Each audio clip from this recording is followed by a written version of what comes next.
and welcome to the Roy Rogers Riders Club. Thrill again to the thundering hooves and cattle stampedes, barroom brawls, and shootouts of classic Western features and TV shows. Annie Oakley, Roy Rogers, Gene Autry, John Wayne, and all their cowboy pals and sidekicks roam the West once more.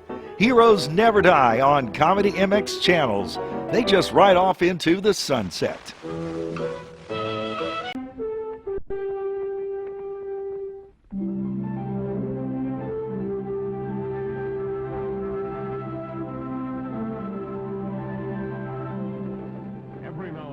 Medical practice becomes directly responsible for the health of an entire community, and proud indeed is the doctor who brings about such a change. Something like that happened to the frontier doctor when he stopped off to visit an old friend of his college days. Rex Allen stars as the Frontier Doctor.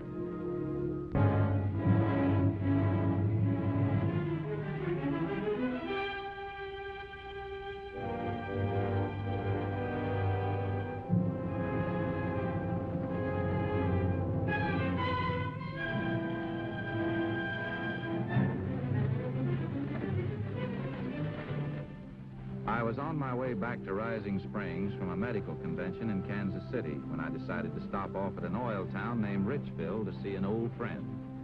The old friend was a former patient of mine, a lawyer named Harry Clark, who had come west to make a name for himself and had surprised all of us by doing just that. I found out where Harry Clark's office was and headed in that direction.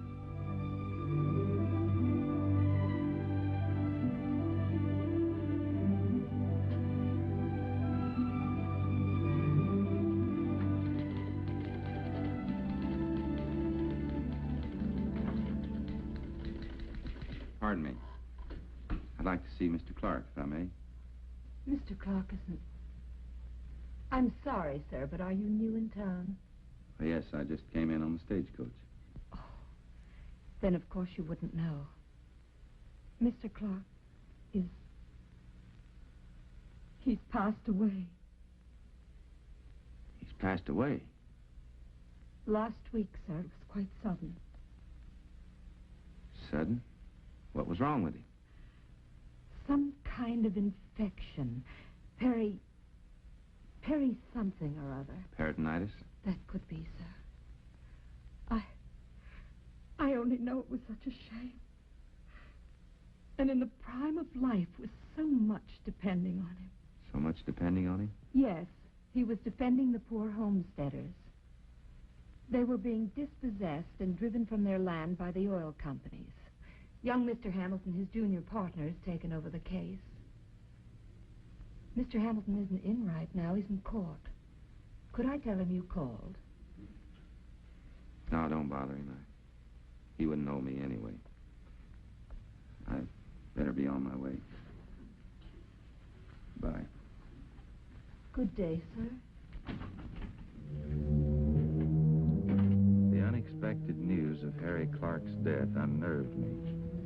It's like that when someone your own age dies. It's almost as if you had died a little yourself. I turned into the nearest lunchroom to collect myself over a cup of coffee.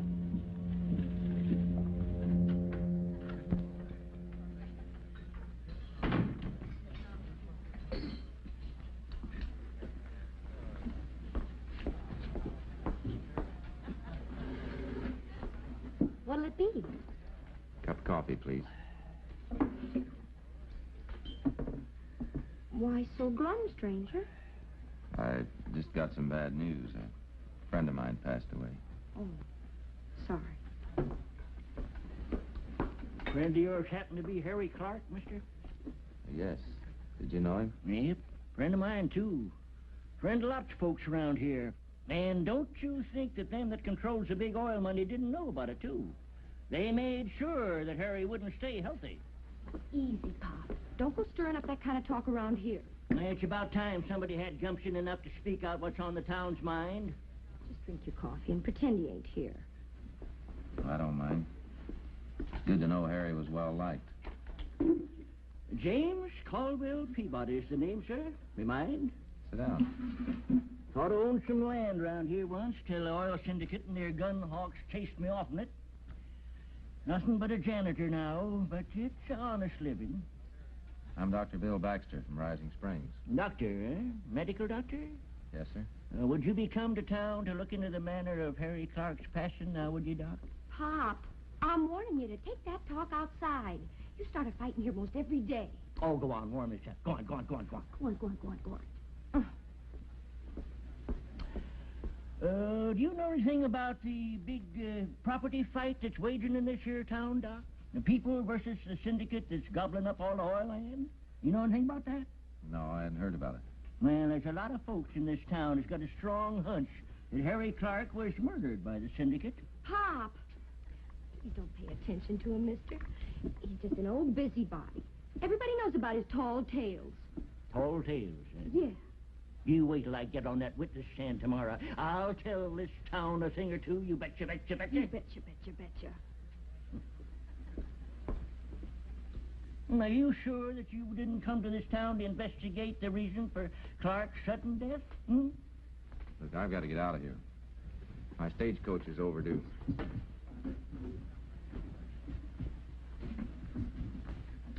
Hey, there's one of that darn oil crowd right now. I thought we taught you to keep your mouth shut.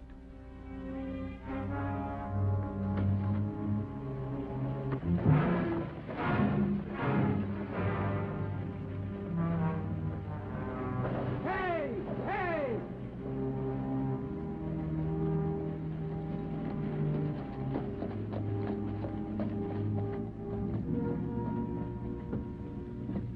Well, looks like fate kind of took a hand there, son. As long as you're going to be around here a couple of days, I reckon we better pick up your gear and find you a hotel room.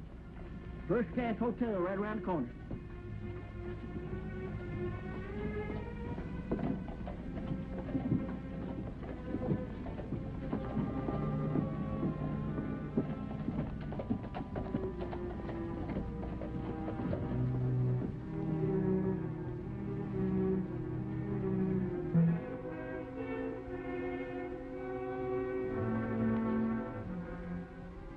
These scraps of paper in the wastebasket of the county clerk's office. Not just scraps of paper, Doc, but 10 money wrappers. You know, them bands made out of paper that comes wrapped around money when it comes in bundles? And each one had $1,000 marked on it. I also found a manila envelope that had registered mail marked on it. So you took all these wrappings over to Mr. Clark. You figure they killed him for that? Why not? We got a new county clerk in this here county. Slocum's his name. Never did trust him. I can smell a bribe a mile away. Why, he could do away with the record book of our property deeds and we'd all be sunk. But your own coroner testified the cause of death. Acute peritonitis. That don't mean a thing. Coroner and the county clerk are the same man in this county. Why, Slocum had the power to have a man like Clark murdered, cover over a wrong deed. And as coroner, he could say that he died of almost anything now, couldn't he? Wouldn't be that easy, Pop. There'd be a doctor's report at the time of death. Well, there weren't no doctor present at the time of death, like I told you. Clark dropped dead right outside of his office. The coroner's jury just took Slocum's word for it. Slocum? Slocum, yeah, that's the county clerk coroner I was telling you about. He performed the autopsy. Why would he want to falsify a death certificate? For money. What else? What else would a feller falsify and steal and commit murder for? It's very serious accusing, Pop. I couldn't just take your word for it. We don't have to. Just ask anybody in this town. Why don't we forget it, huh? It's none of my business anyway. I reckon I'm mistooken in you, Dr. Baxter. From the way you talked, I thought you was a friend of Harry Clark's.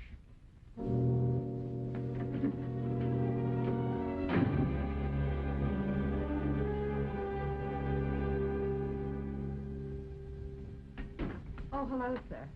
Mr. Hamilton is in now, but he has someone with him, if you would care to wait. Oh, yes, I'd... Oh, Mr. Hamilton, this is a friend of Mr. Clark's I was telling you about, Mr. Baxter. Dr. Bill Baxter. How do you do, Doctor? Miss Wilson said you'd been here. Come on in. I'm just between appointments. Thank you. Have a seat, Doctor. Thank you. Well, Trial goes into its last day tomorrow. There's a lot of coming and going to try to save the sinking ship. As bad as that? No use trying to kid myself. I've always had a good, healthy respect for Harry Clark's judgment. I don't think he would take on a junior partner who wasn't just as honest as he was. I'm not sure I know just how to take that remark, Doctor. You'd have more to gain by winning this case than losing it, right? Certainly. If Harry took the case, I think he felt the cause was just and that he had a good chance of winning it. Right again? That happens to be the way I feel myself. And why are you losing it? Look here, I resent this kind of prying, sir. Do you think Harry Clark was murdered? That's a big question, Doctor. What I hear the stakes are, too. Just what are they? Very simple. The people who homesteaded the land got their deeds when this territory became a state. The cattle barons who own the oil syndicate claimed the mineral and oil rights under a federal grant before the homesteaders moved in. And the original land grant carries more weight. Is that about it? That's about it. The moral right is on the side of the homesteaders, but their legal right to the land is up to the judge. The law is the law. I talked to an old fellow named Peabody. He's a janitor over at the courthouse. Old Pop, everybody knows about him. He's considered a crank. Told me he was going to testify. I'm putting him on the stand tomorrow, but I don't expect anybody to believe the town storyteller. Any port in the storm, though. These money wrappers that Pop found and took over to Mr. Clark, do you consider them a motive for murder? I do. But so far, those wrappers have never been found among Harry's briefs or effects. You ever think of checking that autopsy or running another? That wouldn't be easy to arrange, Doctor. But if you could prove it had some bearing on the case, maybe... I'm sorry. I have only your suspicion and that of an eccentric old man. I suppose you're right. Well... nice to meet you. Goodbye, Doctor.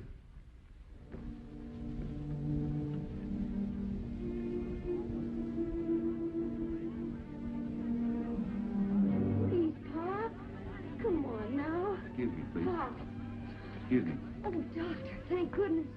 Pop had an attack. He was just sitting there and he suddenly got sick. He had like a fit or something. Couldn't get his breath. Is he all right, Doctor? No, he's dead. One of you gentlemen get the coroner. There'll have to be an autopsy. I'll get him, Doc.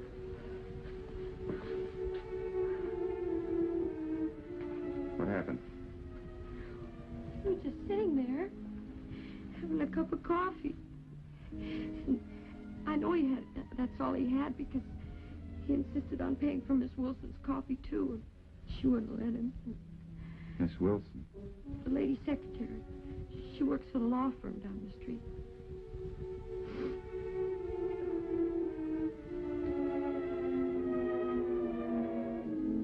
In view of Pop's connection with this case and the reference the waitress made to Miss Wilson, I made it a point to visit the coroner's office.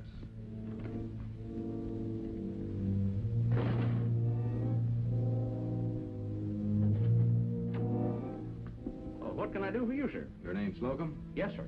I'm Dr. Bill Baxter, Rising Springs. Pardon me. I'll see you later. Good day. I'm sorry, Doctor. I'm very busy at the moment. I know. You mind if I assist with the autopsy? You? What for? Well, Pop was a friend of mine. Sorry, Doctor. Highly irregular. Read my reports later. Good day, sir.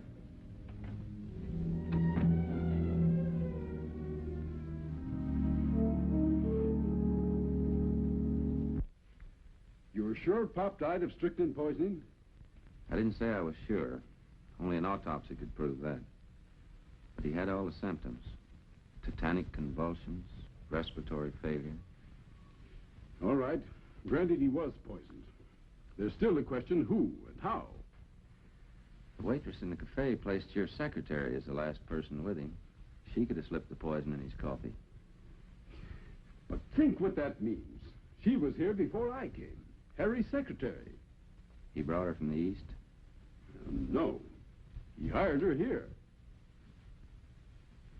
All these briefs you've been using in this case, they go over her desk, don't they? Naturally.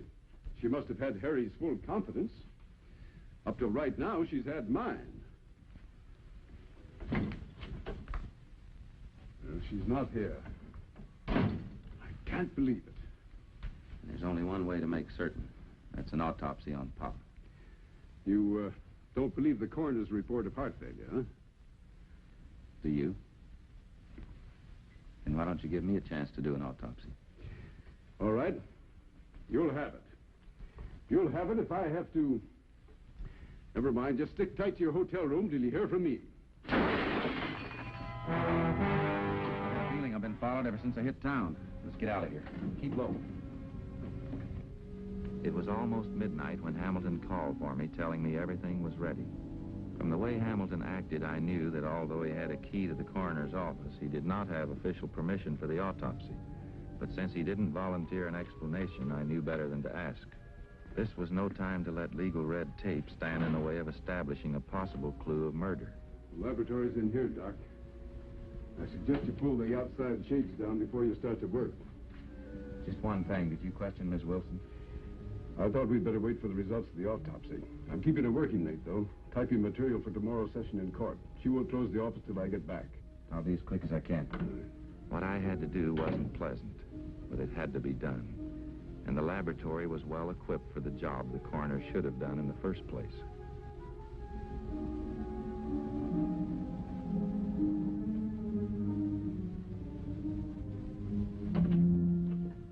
Well, Doc? Strychnine. No. Hard to believe, isn't it? Yeah.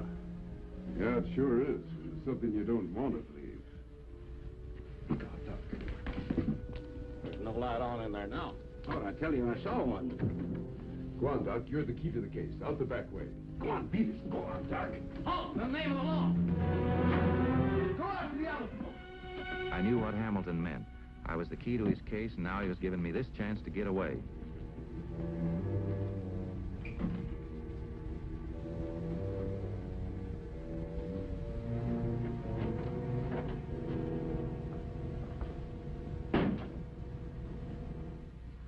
Oh! You frightened me. Did I, Miss Wilson? Yes. Why? I didn't think anything could frighten you, Miss Wilson. I beg your pardon, Doctor. I mean anyone who could poison an old man. Cold-bloodedly drop a pellet of strychnine in an old man's coffee.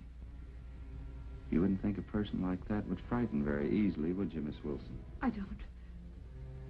Really, sir. I haven't the least idea what you're talking about. Is that how you poisoned Harry Clark? Did you put it in his coffee, too? I understand he was found just outside on the street.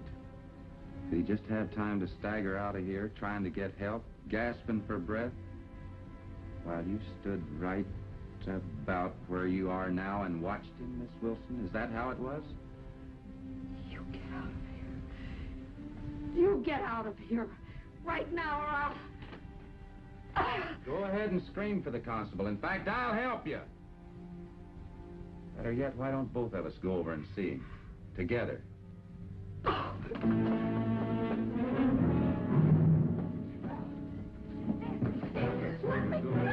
That's him. Get him.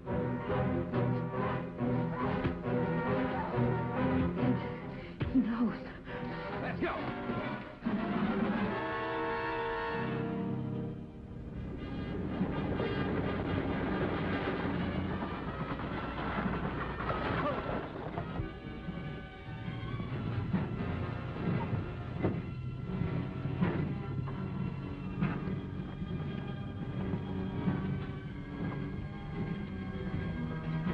I had recognized one of the men as the coroner, Slocum.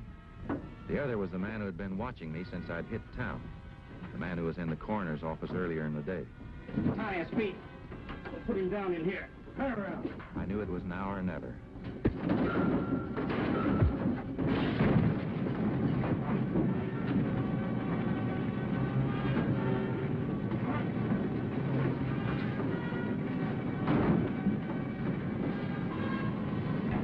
Let the fire take care of it. Let's go.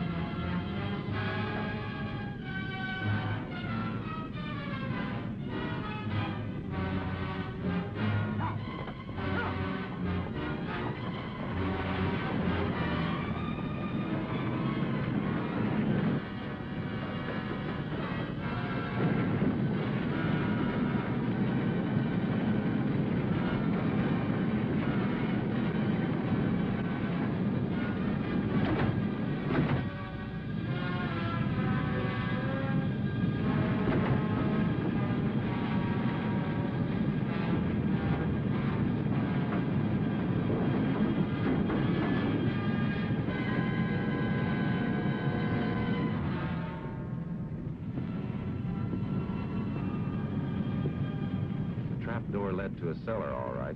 I thought I'd be safe from the fire underground. I was wrong. It was a storeroom for the explosives used in the oil fields.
When I told the firefighters my problems, they were only too willing to help. It was after daybreak before I got back to town.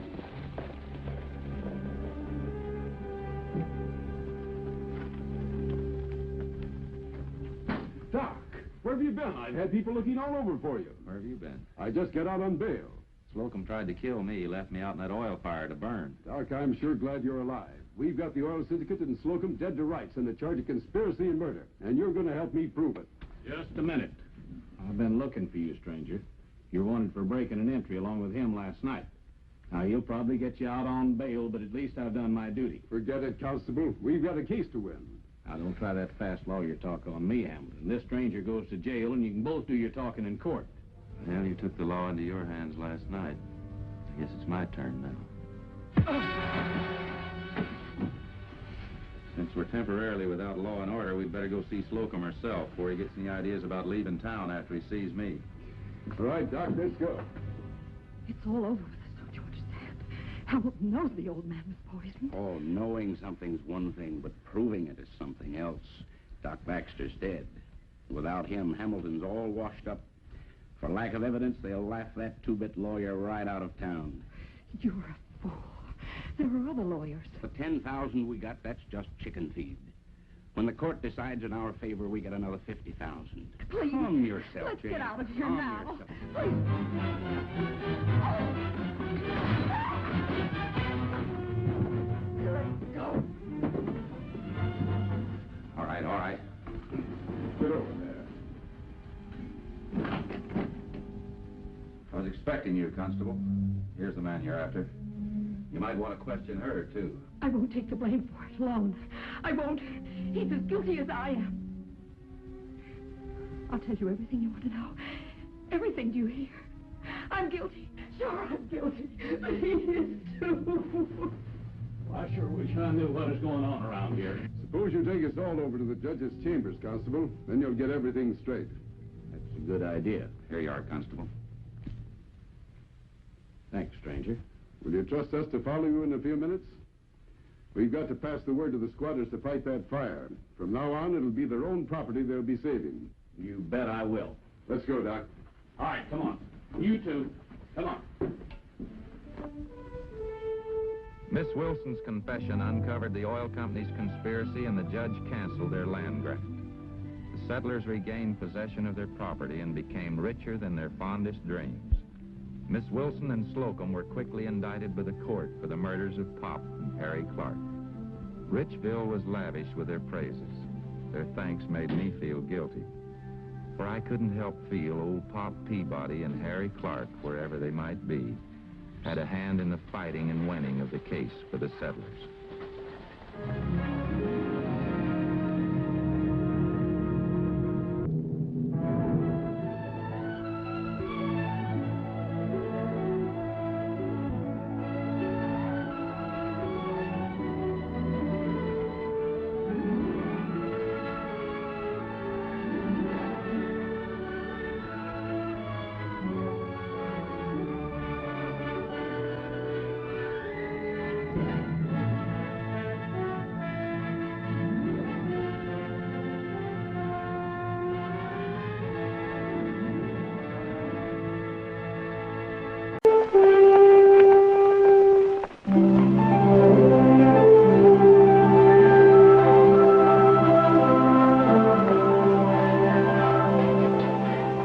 Violence and bloodshed still ruled the West. Actresses with magic names like Langtry and Montez wrote glamorous pages in American theatrical history. Beautiful, legendary Lillian Loyd's first Western tour would have been her last, but for one man. Rex Allen stars as the Frontier Doctor.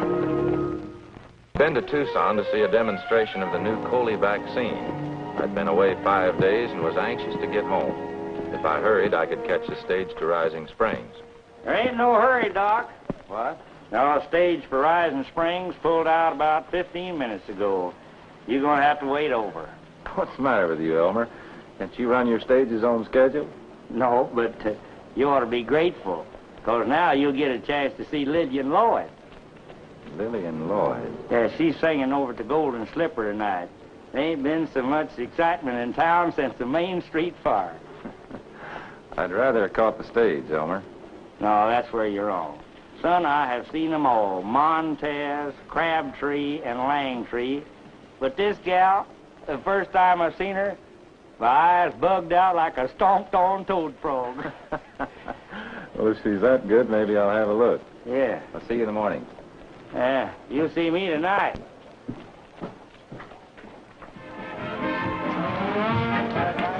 Having nothing else to do that night, I went to see the fabulous Lillian Loyd. Listen to you, I'll never listen to you. Listen to me, 'cause I'm saying I'm through. I've learned my lesson, it's true. So brother, don't think that I'd ever again would, ever again should listen to you anymore. Listen to you, I'll never listen to you. Listen to me, 'cause I'm saying I'm through. I've learned my lesson, it's true. So brother, don't think that I'd ever again would, never again should listen to you anymore.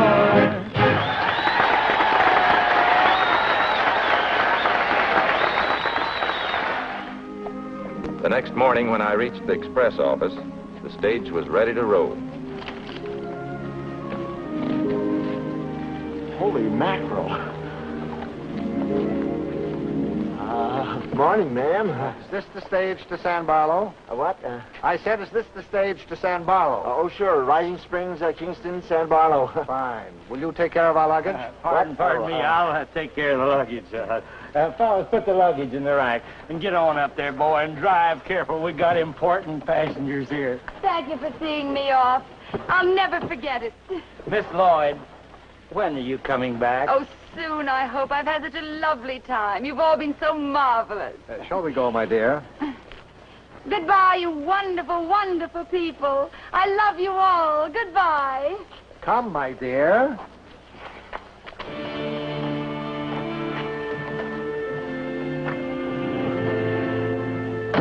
Take her away.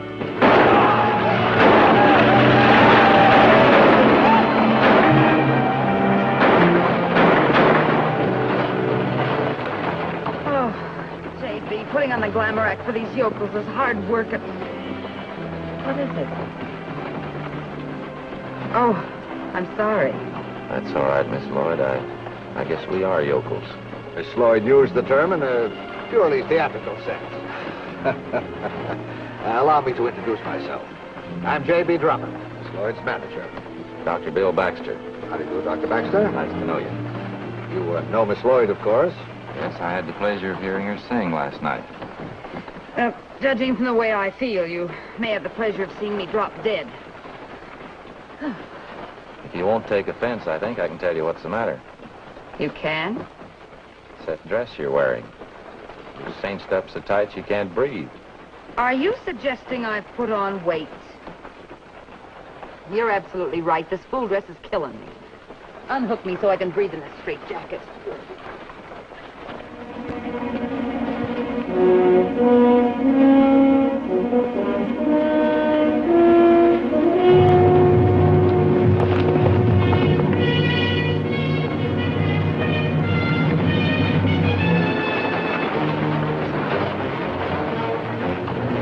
Get along, honey. Sage ain't carrying no shotgun.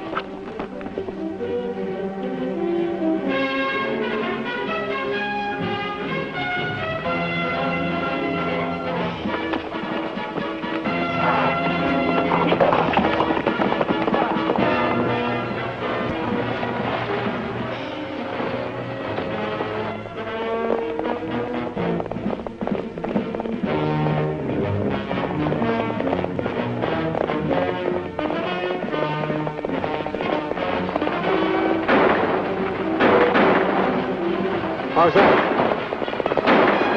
Yeah! Come on, Miss Loyd! Come on! Come on, you two there! My jewelry. You mean those are real? Of course they're real, and there's more in my bag. Get up here. Hold this.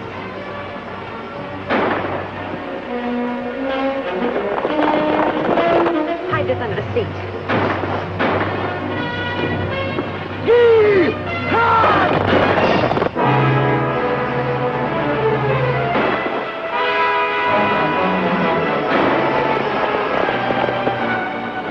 Hand me a rifle!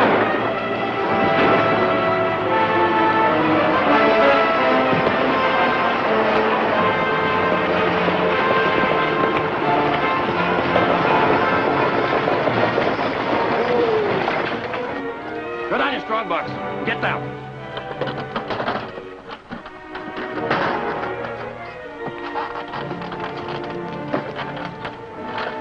Watch him, I'll check the past. All right, everybody out. Come on, you heard me. Keep your hands up.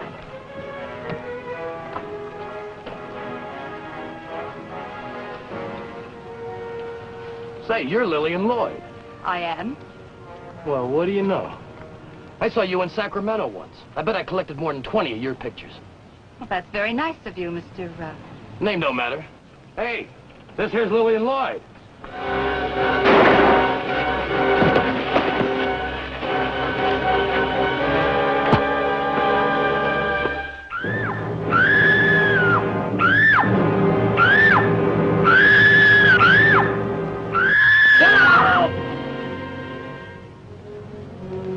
Sorry this had to happen, Miss Loyd. You killed the driver. I know I had to. Didn't do him much good either. Say, boss, if this is Lillian Loyd, she's got a fortune in jewelry. We're not taking anything that belongs to Miss Loyd. You loco or something? No. I got a stake in this, and I say we... Shut up and go work on the Strongbox. We're not taking anything, Miss Loyd, but it would be nice if you gave me something. You know, sort of like a souvenir. Of course. Will this do? That's not what I had in mind.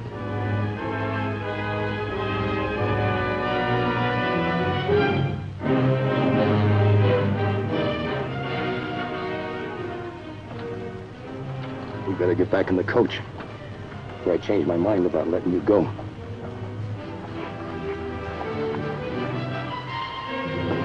You two.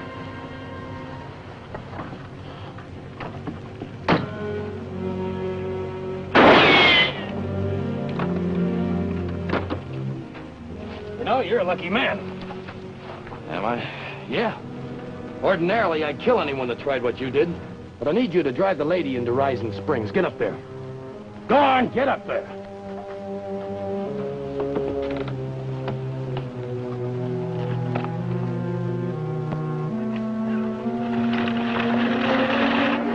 Thank heavens. Oh, quick, JB. Get my bag. Wait a minute. What's the matter? This is the greatest publicity break you've ever had. I can see the headlines.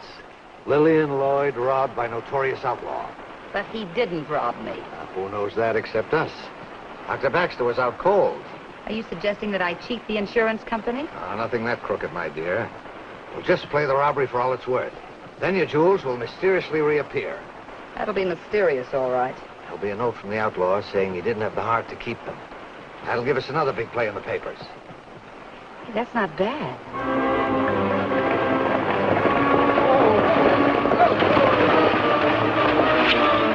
Sheriff!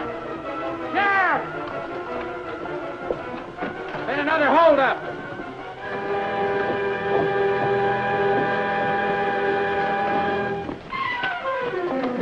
Another holdup? About 3 miles out. They killed Hutch Gleason. And they took Miss Lloyd's jewelry. This is Miss Lillian Loyd, Ed. Lillian Loyd? Oh, they took everything, Sheriff. The necklace the Czar gave me, the Antoinette pearls, everything. There were 2 of them, Sheriff. One had dark hair.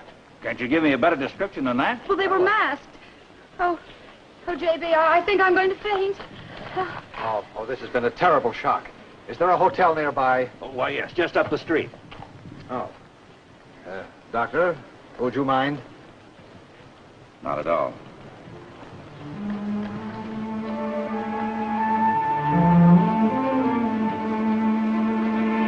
Sid!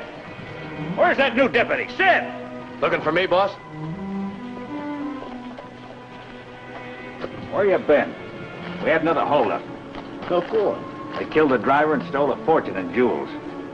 That's Lillian Loyd. They stole Miss Lloyd's jewels? Yeah. Round up the boys. We're heading out of town.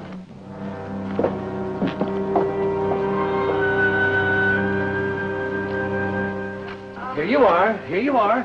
This is the best room in the house. If I had known you were coming, Miss Lloyd, we would have redecorated the whole place. Never mind. This will do. What do you mean this'll do? I'll get smelling salts. That won't be necessary.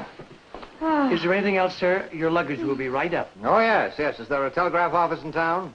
Oh, yes. Good. I have some statements for the newspaper. Oh, and by the way, we'll need 20 gallons of milk. Of course. 20 gallons? You don't expect Miss Lloyd to bathe in water, do you? Of course not. Take good care of her, Doctor. These things upset her terribly. She's very sensitive. Oh. You can get up now. They've gone. Darling, would you get me a glass of water? I feel faint. Get it yourself. What did you say? Why, are you insinuating I'm a fake? I'm a doctor, remember? Darling, you may know medicine, but you don't know a thing about the theater. I am an actress. So I've noticed. Well, an actress just can't be robbed and then collect her insurance and go on about her business. There has to be a lot of drama and excitement. Why? Well, for publicity. Oh, darling, wait until you see the headlines. It was right. The next day, her name blazed on the front page of every newspaper in the country. You alone? Yeah.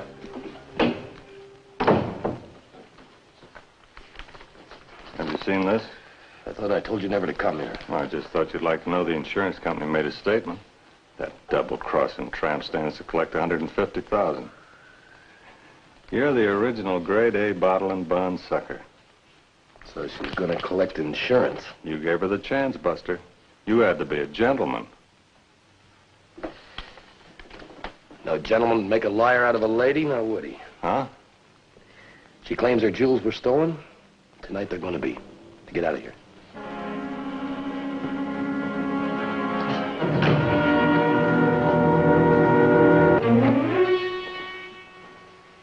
I've been cooped up in this room for 2 days. What are you trying to do, bore me to death? You can't go gallivanting around town when you're suffering from shock. I'm suffering, all right. You've had enough wine. I haven't had enough of anything except you. I want to be around somebody human for a change. There's nobody in a sick town that interests you. That's what you think. What? Suddenly I feel ill. Very ill. What are you talking about? You better call for that young doctor. Ah, so that's it. Never mind the comments, just send for him. Very well, my dear.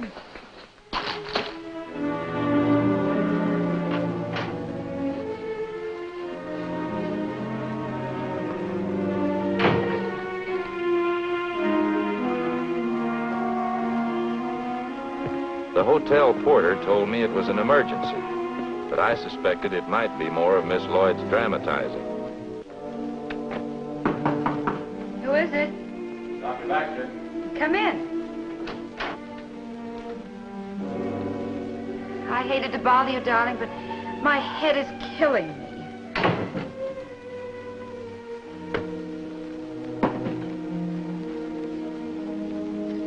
What are you going to do? Take your temperature. Well, I don't have any fever. I think we'll take it anyway. Well, I don't have...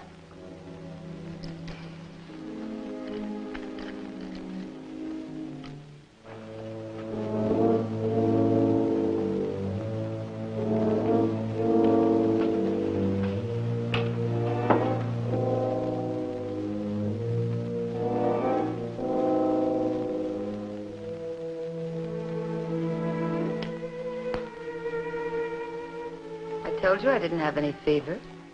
Your pulse is a little rapid. It's probably because you were holding my hand. What are you doing? Fixing you a sedative.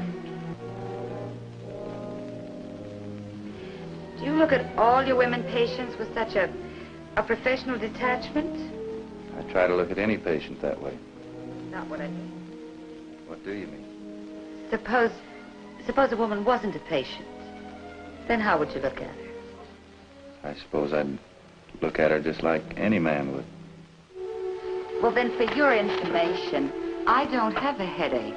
As a matter of fact, I never felt better in my life.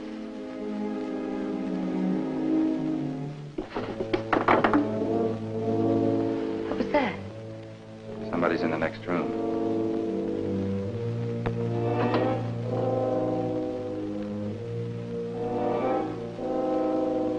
That window, it wasn't open.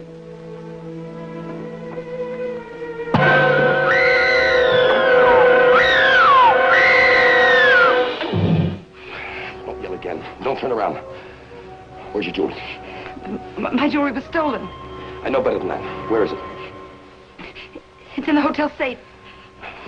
Look, you're lying. After all that talk about me stealing them, you wouldn't risk that. What's wrong? I heard... What are you doing here?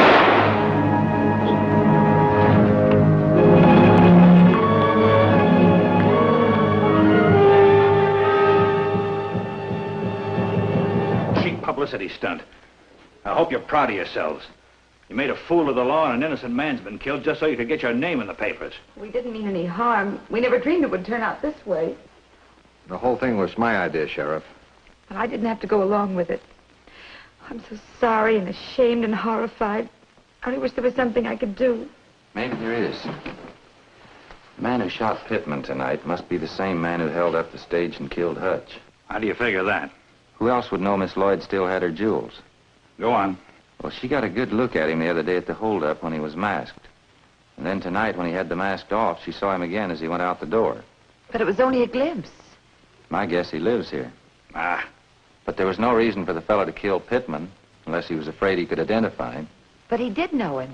He looked surprised and said, "What are you doing here?" We're still not getting anywhere. Maybe the killer lives in town. Maybe you might recognize him. But I can't line up the whole town for you to look at. Maybe Miss Lloyd could give a charity performance, say for the Pittman widow. The whole town would turn out. Say, that's not a bad idea. The killer'd have to show up or risk attracting attention. You could play the piano for me, J.B. You've done it before. Oh, sure. There's only one thing. If this fellow thinks you could recognize him, he might try to kill you, too. Oh, I hadn't thought of that. Well, if it'll make you feel any better, I could guard you at the hotel tonight, and Sid could take over in the morning. Well, I would feel safer.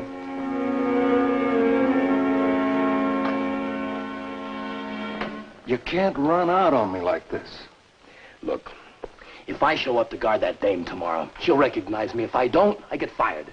Then they'll wonder why I didn't show. What makes you so sure she'll recognize you? She saw you tonight, didn't she? I managed to stay out of her way. You could be sick, couldn't you? I've already thought of that, but Baxter would know I was faking. This setup with you working for the law is too good a deal to give up without trying. We've already got $25,000. One more big haul, and I'd be willing to drift, but not yet.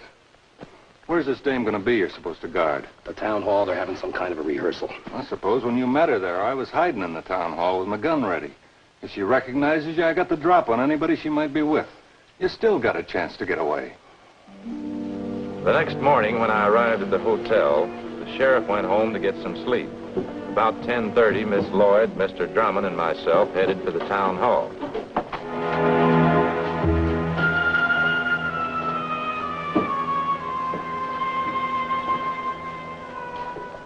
Let's try Love is a Problem, huh? Love is a problem.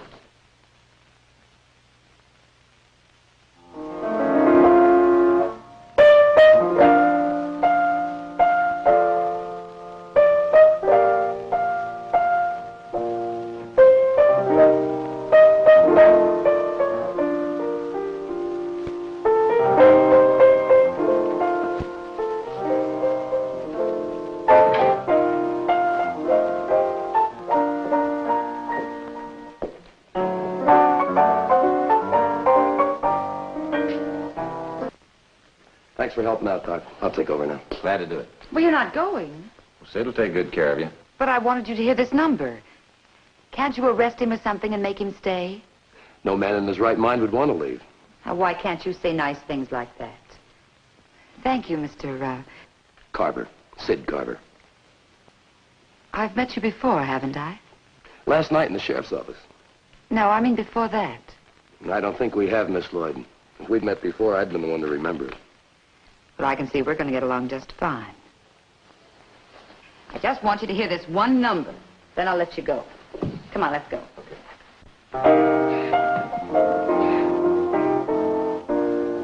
When a girl says no, no, and her eyes kind of glow, then a man better know, should he hold her or go.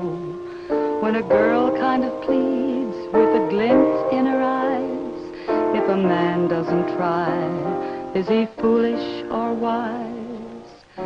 That's the question that puzzles me so. That's the question we'd all like to know. Add or subtract, and I'm sure you'll agree, love is a problem that puzzles me. Doc, that's the man who was in my room last night. Are you sure? Positive.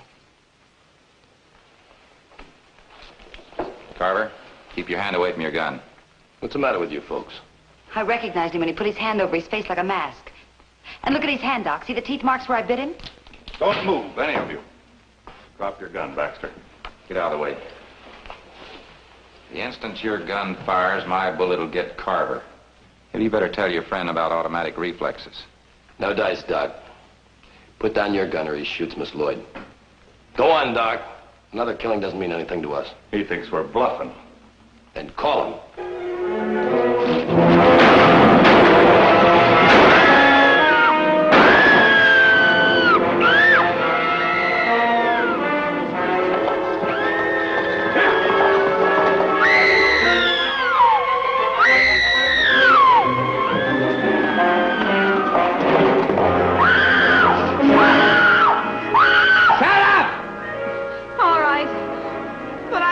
This time.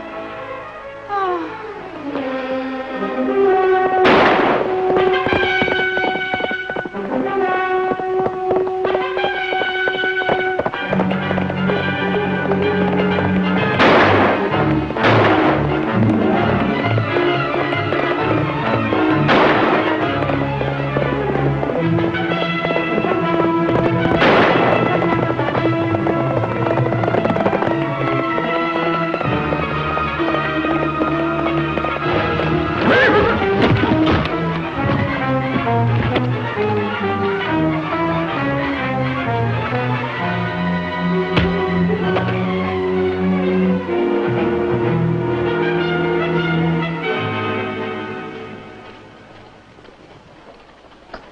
Goodbye, Miss Loyd. After all I said, I must admit, if it hadn't been for you and your jewelry, we wouldn't have caught up to Dalton and his pal so quickly. Dalton? Carver's identified as Bill Dalton. He and his brothers robbed the Coffeyville Bank. Good heavens. The other outlaw was Tulsa Jack Blake. They'll be convicted and probably hung. You know, the one thing Dalton did that I'll never forget. What was that? The other night when he came to the hotel to take my jewelry, he interrupted. Just when we were getting to know one another.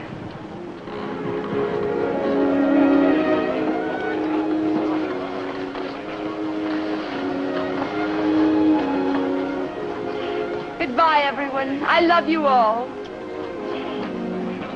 Goodbye, you wonderful, wonderful people.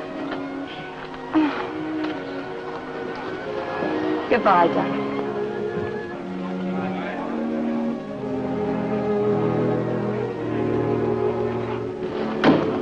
Take it away.